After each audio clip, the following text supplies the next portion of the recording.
Hello everybody, and welcome to the JoJo's Bizarre Adventure Seasons tier list. So we got 1 through 8, we're not doing 9 because 9 isn't out yet, like at all really, so we're just gonna do 1 through 9. And starting off with part 1, for me, part 1 almost turned me off to the entire show, you know, this shit was so fucking boring. I mean, like, I didn't really like none of the characters except for Dio, but that's only because his English dub actor is kind of good. But putting it in a ranking, I'm putting it in D tier. Like, there's not a whole lot I liked about this shit. I mean, it was boring to watch, it was slow, and the fights were just boring as shit. Jonathan as a main character is boring as hell.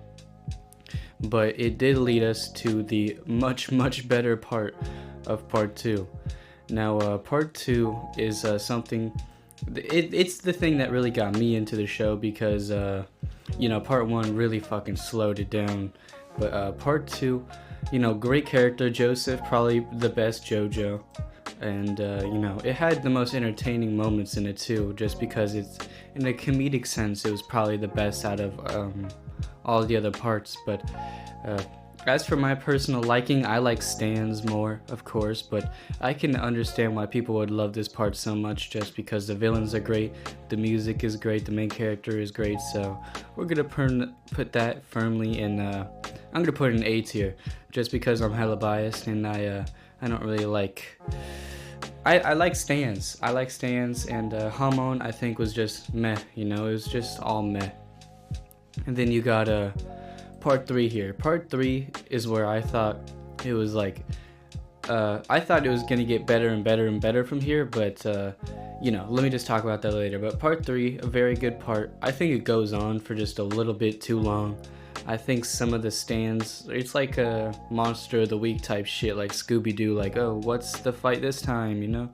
It wasn't really a whole lot of substance, but you know, you get down to it, Jotaro, he has a cool voice, Star Platinum's cool, Dio, the final ending of Dio, ending the whole Dio shit was good, but you know, I feel like they could have done more with Dio instead of having him straight at the end, but for that, I can put part 3 firmly behind part 2. Alright, now let's go to part 4. In my opinion, part 4 has to be the weakest stand part.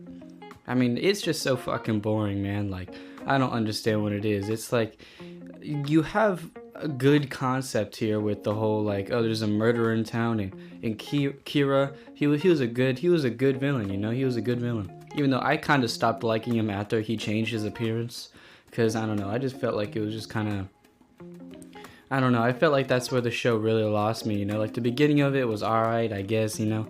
With the whole fucking like slice of life bullshit I've never really been a huge fan of, but you know, it's like the JoJo part 4 to me is just kind of like what's a good way it's like the Ben 10 omniverse of the fucking JoJo's. It's like, it's alright, but it doesn't really fucking mean anything, you know, so we're gonna put that in C tier.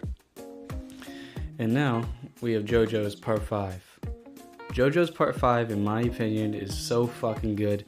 Giorno is good, everybody's good, Bucciarati's good. That's when the whole cast put in like 100%. That's when everybody does their fucking work in the group project. That's what part 5 is, you know. Part 5 is just a great time. Even though I wish Giorno was a little bit more of a character. He's not that fleshed out compared to the other JoJo's, but I mean, he's the son of Dio. Golden Wind is cool. Golden Experience is a good concept, and then Diavolo is a great final villain, but I think they should have kept Doppio, to be honest. I would have preferred to see like interactions with Doppio, or just more shit having to do with him, you know, because he had that one fight with the metal man, I'm not gonna remember his name, Risotto, and and then he's basically not used after that, you know. He has a one interaction with Bucciarati when Bucciarati's starting to fucking lose it, and that's it, you know. We get 2 fucking like interactions with Doppio, and it is just such a waste of character. But the stands in the show are great, the pacing is great. I mean, the vibe of it, like Italy, I just like Italy as an environment, you know, kind of like a tropical yet like complex place. And honestly, Italy, if I could go anywhere right now, I would probably check out Italy for a second. So I think this is gonna have to go firmly in S tier just because it's like it's good as shit. You know, you cannot deny that part 5 is like one of the best parts, and the people who say it's not are probably part 1 dick riders. And then we got part 6. Part 6 to me is complicated because I like Poochie a lot. I like that Dio came back in like flashbacks and shit. But what I don't like is Jolene's stand. I think it looks fucking stupid and goofy, man. And that really is what's like turning me off to this whole part, is just the stand looks so fucking stupid. Like, why the fuck does it need sunglasses, bro? It's a fucking stand. And it just looks lame as hell, you know? So, but in terms of like endings, it had probably the perfect ending JoJo's could have to get us introduced to part 7. And I think the main character cast is alright. I didn't really like Foo Fighters and nothing like that, but I think I can place it firmly. I like the ending a whole lot to this, which makes it a little bit. I think actually, you know what I'm gonna do? I'm gonna put this in A tier. I'm gonna drag part 3 down to B tier just because. One thing, the main cast, it was alright, you know, like people love Kakyoin, bro, but I just did not fuck with him, you know. I just thought he was a lame ass character. I thought Avdol was cool, but they fucking killed him off so easily, so that's all there, alright. That's where it's gonna stay, because B is pretty good for part 3, you know. And now we have Steel Ball Run, probably the most popular part of the entire show, and it's crazy because it hasn't even been animated yet. So, you know, when it does get animated, there's gonna be so much hype around it, and people are gonna consider it to be the number 1 part, which that is what I'm gonna consider it being now. Hold on, if I can get it past part 1, or yeah, part 5. But yeah, it's obviously gonna be an S tier. I mean, Gyro and Johnny are just a great duo. Funny Valentine, a great villain. Diego, a great character, and it's just all a good vibe, you know. And like Funny Valentine's, even though his abilities are cool, I think it would have been cooler if it kept the consistency that it had the first time it was shown, you know, where it's like Johnny got shot by 5 different people and nobody knows how because they all took a shot like individually. And I think that was a really cool concept that they just didn't do much with.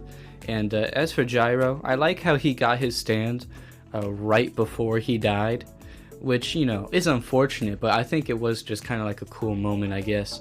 And it belongs firmly in S tier. And when it gets an anime adaptation, then you're gonna see why it does, if you haven't read it yet.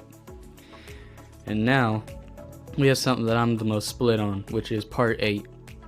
Part 8 is like, it's part 4, but I think it's part 4 done well, you know?